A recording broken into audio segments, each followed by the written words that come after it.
You want chess? Your wish is my command. Welcome to chess, ladies and gentlemen. I'm like a genie, homie, getting you some chess rolling. So as you guys know, we have the Sinquefield Cup rolling, and I do have the round 3 game between Liren, who is the current world champion, and Wesley So. Yeah, all my people that are coming from the Philippines, I will say maraming salamat. Anybody who is coming from China, I'm going to try my best with this. This is, I think, Fei Chang Zhen Xiani. Yes. Or no. Fei Chang Gan Xiani. Okay, thank you very much for stopping by if you're coming from China. But if you guys are ready to go, man, let's take a look, see what we got for this game, son. All right, man, so we got E4, all regular to this point. E5, we got knight to F3, knight C6. About 90% of the time you see this, 92% of the time you're going to see this variation here. We do see bishop to C4, so we do start off with an Italian game. We got bishop to C5. So far, a little bit, I mean, black is kind of copying what white's doing. Of course, after knight to F3, you kind of have to go knight C6. There are some other lines like D6 or F6, but, I mean, you know, sometimes they can kind of get you into trouble, man. So this is definitely the best way to play. We do see C3. We got knight to F6. We do see the move D3. And we do have the Giuoco Pianissimo variation. So in Italian, that is quiet game and very quiet game. But I tell you guys all the time, these are not quiet games, man. They're really loud games like I am right now. We do see the move D6. After we got the bishop out of the chain, we can kind of lock things down with D6. We do see castles by white. We got A6 by black. It is always good because white definitely has ideas of expanding on the queen side, just to make sure that we do have a nice little pocket, for our bishop. We do see bishop going to G5. We got the move H6. Bishop goes to H4. And in these kinds of positions, you're really asking your opponent, do you really want to go G5? Or, if it's on the black side, do you really want to go G4? Because it can be very weakening in front of your king. We do see bishop dropping back to A7. We got knight B to D2. So, I mean, if the bishop ever does want to reside on this square, captures here, we do have a nice preserved structure. And then we do have the move queen to E7. And you really can never protect F7 too much. As of the moment, the king is the only one that's protecting that square. It's not like white who's castled and they kind of have a rook defending. But, I mean, there's a lot of tactics that can still go on in these types of positions. So we do see rook to E1. We got castles by black. We got bishop back to B3. So you're basically deciding, I mean, are you going to maintain this diagonal or are you going to drop down and kind of clear the way for this bishop to influence this diagonal right here? The knight is pinned, so that is a very legitimate idea, and we do see the move G5 here. So Wesley So decides that it was best to try to knock the bishop away, and this is actually the novelty of the game as of these days. We do see bishop going back to G3. You don't really benefit much if you go knight takes and pawn takes and bishop takes. King goes down and stuff like that. I mean, you do have it as an option in a lot of these positions, but I mean, it's not like you're really just winning the game after you do that. So we do see bishop G3. We got the move G4, and we have actually come to kind of a critical point. What we see Liren go in this game is actually knight to H4, but he did acknowledge after the game that there was another idea, and it's basically a knight sacrifice. You're basically saying, hey, man, I'm going to go bishop here. And it's kind of a little bit like what I was telling you guys before with, kind of having this pressure right here against this pinned knight, because it can be pinned forever. If we did see that, we'd probably see pawn taking F3, queen taking F3, and this is a very hard pin to get out of. You have to go king to F7 or king to G7. You would be looking at probably knight to F1, rook going to H8. You are wanting to meet a knight G3 with an H5, and then now you don't have like as much that you can do. If you can successfully get this idea on the board as white, there really isn't anything else now that you can do to defend the position if you are black. So it is a very crucial position that we're in. But like I said, he went knight to H4, which is a very logical move. You still have a nice advantage if you're white. But it's like a more human kind of way to play. We do see knight H5. The knight goes down to F1. We got queen to G5. And we do see knight to E3. We have the move bishop to D7. Rook goes over to C1. We got knight back to E7. And you do kind of have to say a little bit that this is slightly passive for black to play this way. One of the major things that you do really need to kind of do from the black side is give this bishop up for this knight. This knight is actually too strongly placed. And now we have just blocked the situation with going the move D4. So the question of the king kind of being a little bit open on the king side. And that's why, like I said, whenever you're in these positions and you do have this pin, it is a very, very crucial, like, kind of game deciding decision if you're going to go the move G5 or G4, knocking that bishop away permanently. So for those of you that do play with bishop pins, those things can be pretty strong, man. So don't underestimate them. We do see rook a to d8. We got the rook up to c2. Knight takes g3. We do see pawn taking g3. And some of you guys are probably looking like, man, this is like bad, right? Like I doubled my pawns.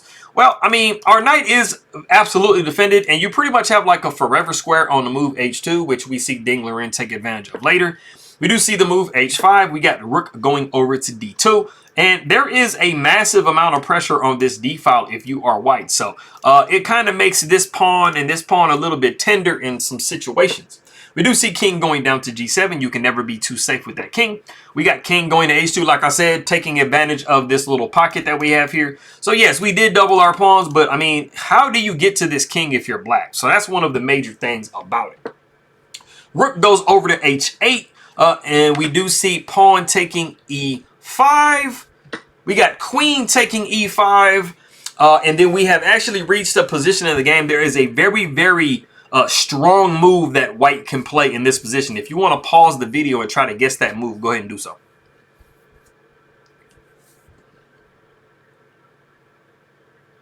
Okay, so you have to see that this e5 pawn, this e4 pawn is actually not as important as it normally is to be able to play the move that I'm looking for, and the move is f4.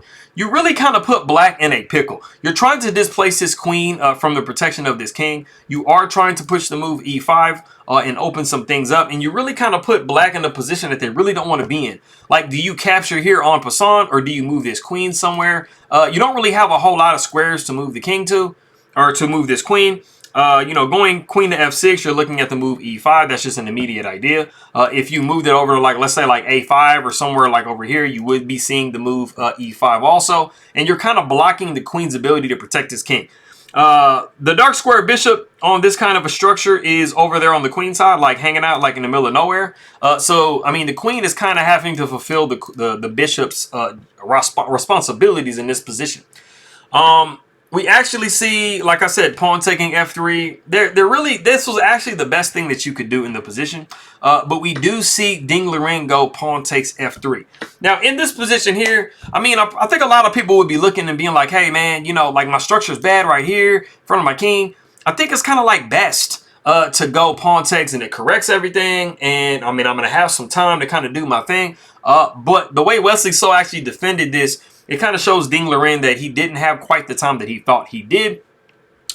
So after we see this, well, we do see this idea king going to f8, and then we do see f4, and then the queen goes back to g7.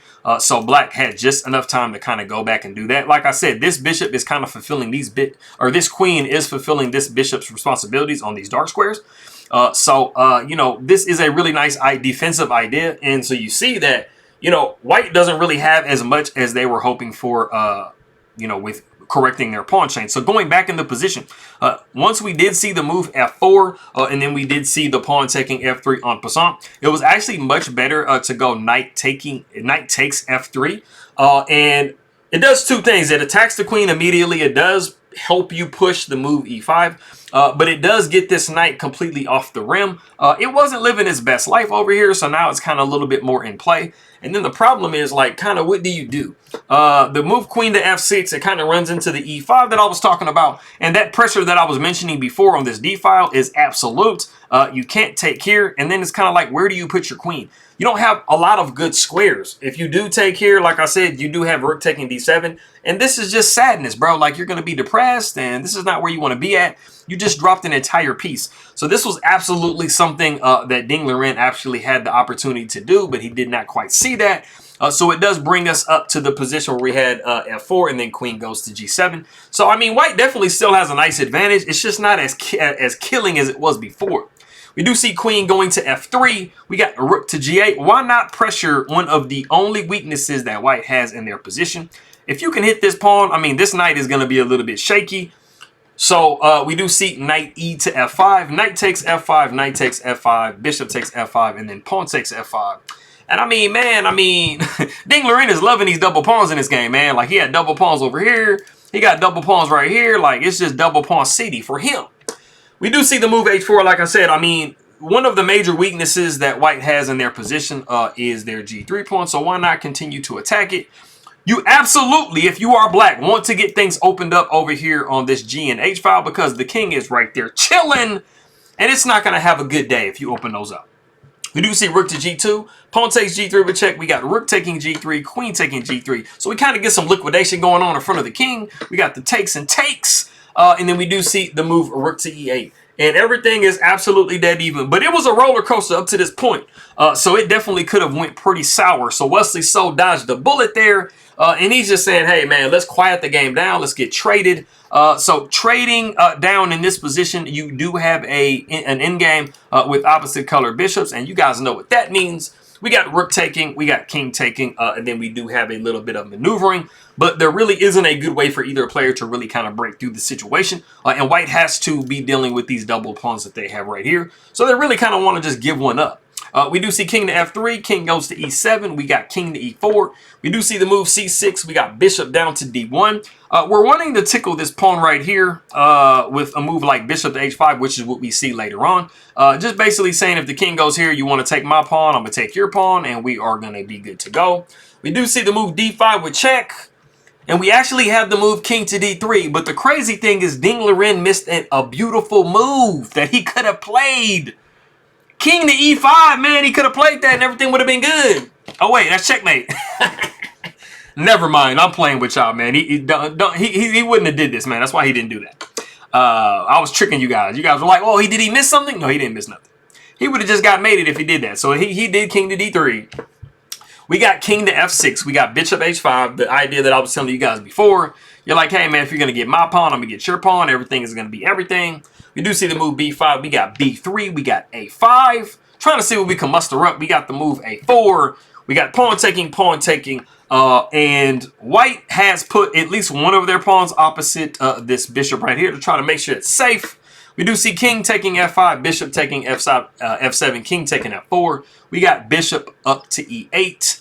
We got king to e5, and then we do successfully get our other pawn. And everything is pretty much stuck solid in the position that we're in. Neither player really wants to like do anything to like mess their position up at all.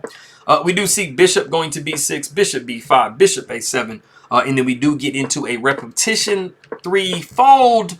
And that is where we end up at this point in the game. So like I said, going back to the position that we had before, it would have been very interesting after pawn takes e5, queen takes, and then we have f4, and then pawn takes here. This knight taking right here. Like I said, I mean, the options, just reading you what it says, the options aren't very great. It wants queen to b5, queen to c5. We got queen to a5 as possibilities. But basically, like I said, anything like this, you know, you do have knight to f5 here in this position right here. But we also still do have the e5 idea, just taking advantage of this pressure and just literally blocking this queen away. So now we have both pieces just kind of off sides. So this is definitely like an avenue that Ding Liren could have definitely went down. It would have been interesting to kind of see, but fortunately for Wesley So and for all of my people that are watching from the Philippines, he did not find it.